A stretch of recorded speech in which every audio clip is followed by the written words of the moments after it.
Hello everyone, my name is Hannah Lemel, a second-year medical student at Case Western, and I am very thankful to the LSRS for the opportunity to virtually present relationships between global shear vector components and paraspinal muscle area. The project is based on the crucial role that paraspinal musculature plays in maintaining upright posture, with past literature demonstrating that force generation is a function of physiological cross-sectional area. Highlighting the vitality of paraspinal muscles is a study by Bailey et al. That noted loss of lumbar lordosis was correlated with the loss of multifidus cross-sectional area in astronauts following microgravity exposure. This concept was paired with global shear vector, a novel metric described by Patel et al. That provides a sum of all shear weight vectors applied on each vertebra using an online application. Global shear vector has already shown to have high correlation with C2 to femoral head and patient-reported outcomes, two historical measures of spinal instability and operative success. What is most interesting about global shear vector is that it provides metrics that incorporate the patient's weight, and it also provides both magnitude and directional components, as its vector title implies, when historical metrics of spinal alignment have been based on single dimensions. Moving to the study design, this is a retrospective study of 32 patients with weight-bearing full spine x-rays and lumbar spine T2 weighted MRIs without prior spinal surgeries or hardware placements. Pearson correlation analysis and multiple linear regression were performed between the variables. Moving to our results, a total of 754 patients met the initial inclusion criteria.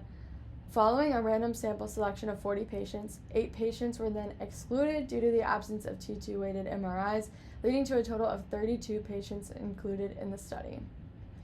The results of the Pearson correlation analysis demonstrated a significant correlation between GSV-M, the magnitude vector of the global shear vector, and erector spinae physiological cross-sectional area, and between C2 femoral head distance and erector spinae physiological cross-sectional area, with no other significant correlations noted.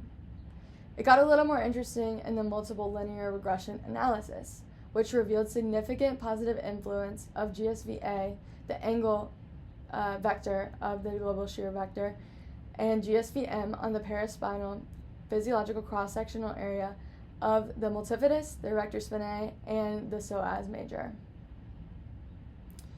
The significance of these results is rooted in the goal of understanding how global shear vector performs as a comprehensive metric. As I mentioned previously, prior literature has outlined the relationship between spinal instability and changes in spinal alignment, with a role in some of the most notable spine pathologies following adult spinal deformity surgery, such as development of proximal junctional kyphosis or failure. Contour plots are provided to visualize the relationships we investigated, showing distinct transitions in muscle area influenced by shear forces, while also confirming a linear correlation between C2 femoral head distance and GSV components, which highlights the importance of considering full vector characteristics of shear forces in understanding spinal degeneration.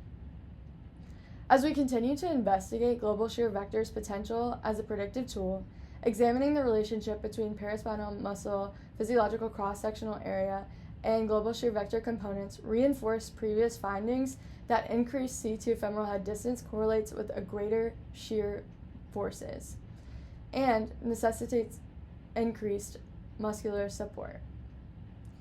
In conclusion, the combination of GSV components, GSV-A and GSV-M, a novel index for measuring the forces experienced by the spine during standing posture, are strongly correlated to the physiological cross-sectional area of paraspinal muscles.